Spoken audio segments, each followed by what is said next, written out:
Hey everyone, my name is Troy from Tech Games Etc. And man, I had a feeling Dishonored would not disappoint. For some reason, when I saw this game being advertised, I said, I gotta get this game to try it. I was actually looking forward to this title, and it didn't disappoint at all. But before we get to that, you can go ahead and look at the bottom of the video and skip to the part where I give my final grade for Dishonored. So let's get started, shall we? Let me just give you an overview of this game. You're this guy named Corvo Altano, and there's this rat plague, this plague that they call it a rat plague that is affecting your city. So you were sent to the other nations to help aid in a cure of this plague, but unfortunately you didn't come back with a solution.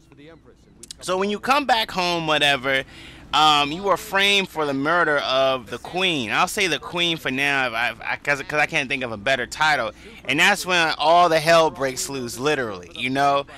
So some of the overview, another overview about this game is the difficulty setting.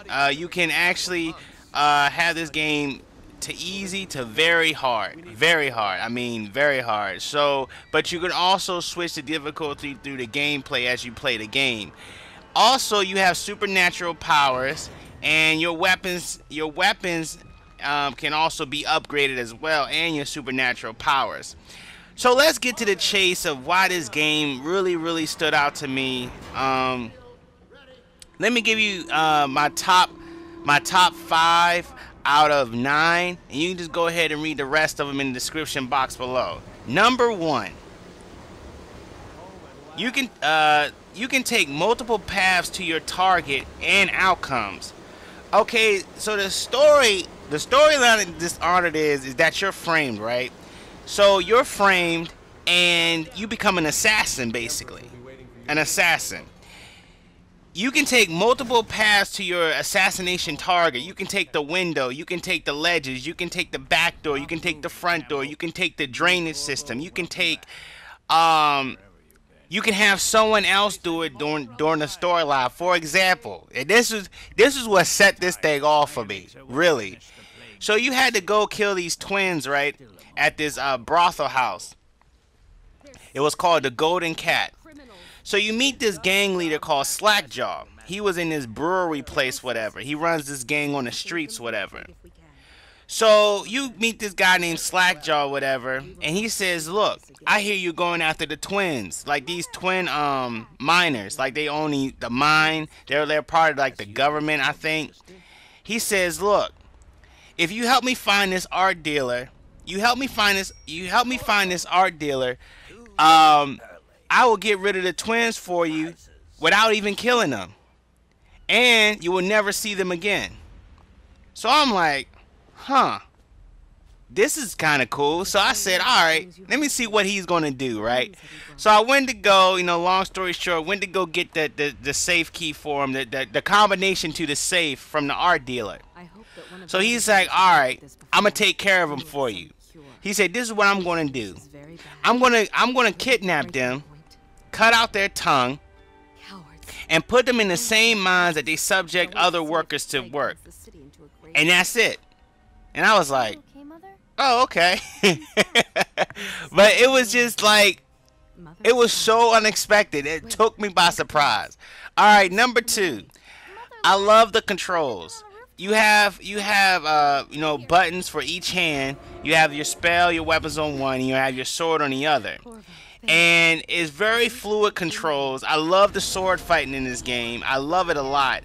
I love the spells. It's called Blink, where you would transport, like say if you have a ledge on another roof you want to get to, you hold down a button and you'll see the icon for you to like shift, like switch places or jump to one spot, like, and as you jumping, time slows down around you. So if you hear someone on a bullhorn screaming or something or talking, you will hear it go down like this and like things like that. You will teleport basically to one spot to the other. Number 3, this game respects 3D model interaction and animation. Pinpoint body damage. If you shoot the head, they die. if you shoot the legs, you shoot the arms. Like during gameplay, like the rat plague is so bad that a bunch of rats will attack you. But if you kill somebody in this game, rats will devour the body right in front of you, all the way down to their flesh and bone until there's nothing else there. When you throw the bodies on top of each other, they'll lump over each other. When you throw the bodies in rivers, like their body will actually like be going with how the river is moving. And I just love like games like that where they respect the 3D modeling, they respect the interaction, shoot the guys anywhere. Like I'm gonna show y'all a little clip in here if I can squeeze it in, where I shot the guy's head off with my crossbow. And you know that in the movies when you have the crossbow, it make that like noise. Awesome. Then the guy saw him get shot, then look at me, and I shot him, and they just flew back, and I was just like, yes, this game is different. Number 4. When you play this game on very hard, it's hard. You cannot go in here like Call of Duty run and gun. You will get put down. You will get put down. Enemies are more aware. Enemies hit a lot more, like two hits and you're done. Like you can actually block the enemy, but some enemies carry guns, like the little, I'll call it musket gun. I don't know it's like a future, this game is like futuristic, but it looks old, but it has technology, if that makes any sense. And so you have this gun, and like enemies have it too. They'll take it out, shoot you right then and there, and don't think about it. And number 5, I should have had this at number 2. Enemies take unpredictable paths when walking unalarmed.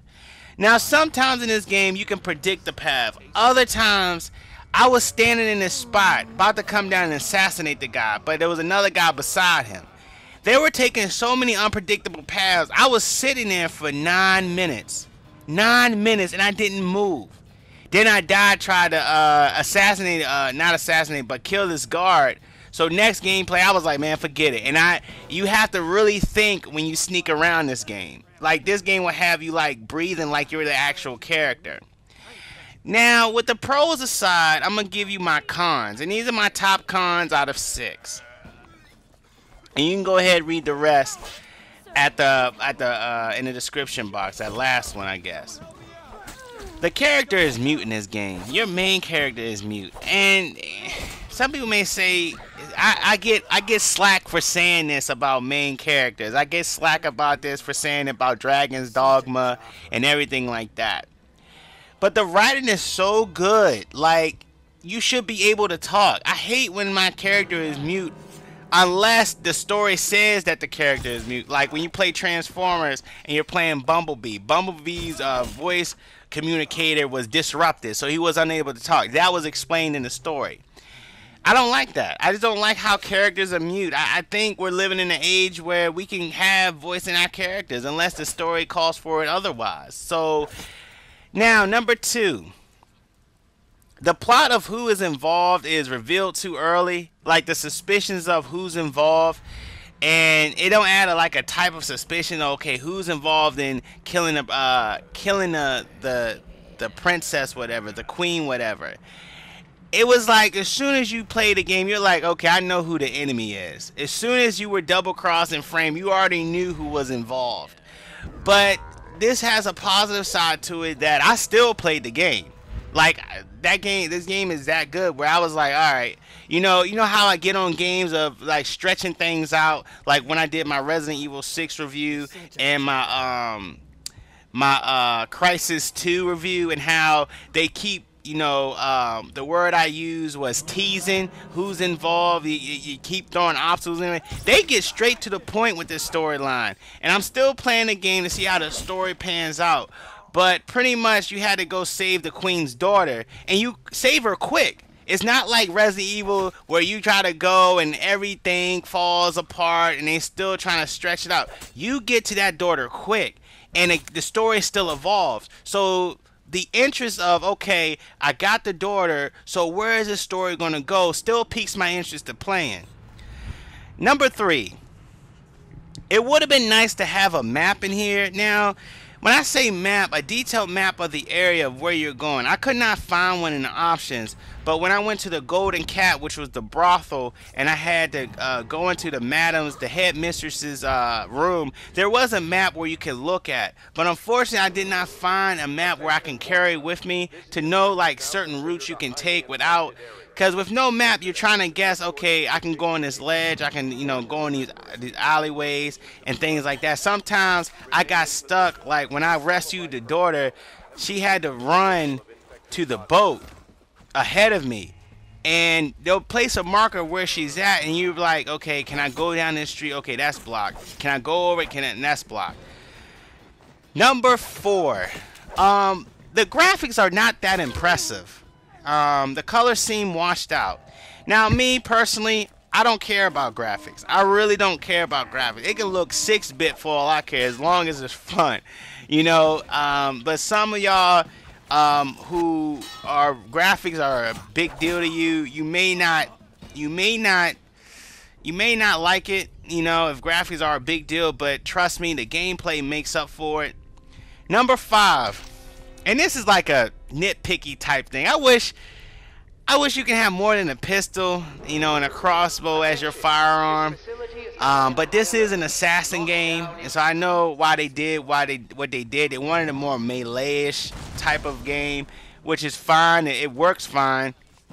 And I wish you could use like different swords. Like you can pick up instead of your default sword you start off with. Now, I don't know if you can go to a weaponsmith to get a better sword. Like I went to the weaponsmith, to get my upgrades and stuff, but I didn't see nothing for the sword.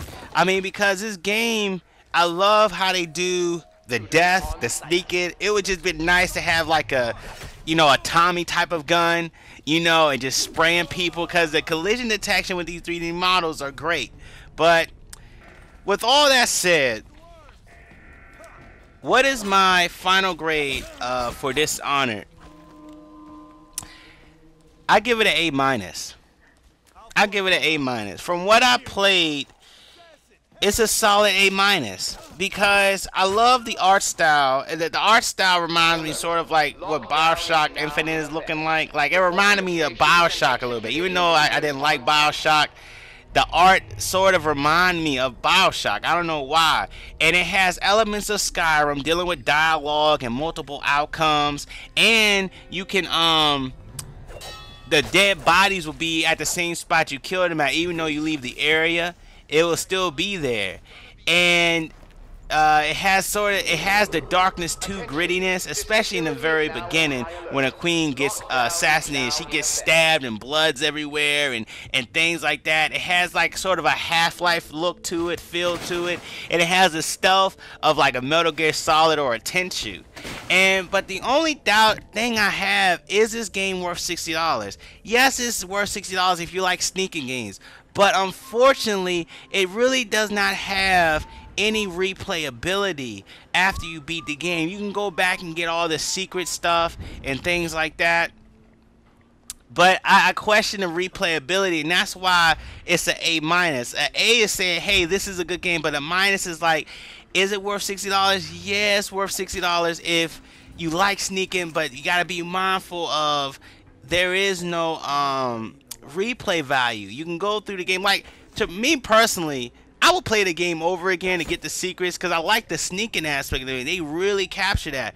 But I wish it had something like a Lollipop Chainsaw type replay value, where it doesn't have to be a multiplayer, but it can be like leaderboards of how fast you can beat a level in time, or how fast what combos you can do to score points better, things like that, how to beat the board faster, something like that, where it's just like some type of multiplayer aspect. A survival mode or a sneaking mode would have been fine, but I don't know how they do that with this engine. But there you go, there you have it. There go my review for Dishonored. If you like what you saw today, please like the video. It really helps out a lot. And subscribe to my channel. And tell me what y'all think, community. Did you like Dishonored? Did you didn't like it? Tell me in the comments.